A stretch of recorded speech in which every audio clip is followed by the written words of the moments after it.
Hello বন্ধুরা, আমার সালাম নিন। আসসালামু আলাইকুম।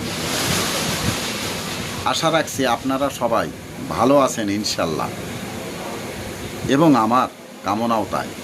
আজ যে বিষয়ে কথা বলবো তা হচ্ছে আহার পরিমিত হওয়া উচিত, যা স্বাস্থ্যের জন্য যথেষ্ট সহায়ক। আহারের মাত্রা অতি বেশি হলে তা আবার স্বাস্থ্যের পক্ষে যথেষ্ট ক্ষতির কারণও হতে পারে বা হয়ে থাকে। তাই মনে রাখতে হবে,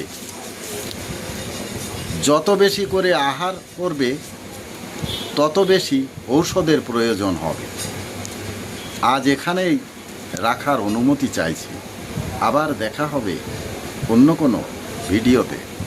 আপনারা সবাই ভালো থাকুন, সুস্থ থাকুন এবং নিরাপদে থাকুন। শুভকামনা সবার জন্য সবসময়। ধন্যবাদ ফেসবুক মেটা, ধন্যবাদ সকল বন্ধুসহ সবাইকে। আবার দেখা হবে অন্য কোনো ভিডিওতে। আল্লাহ হাফেজ।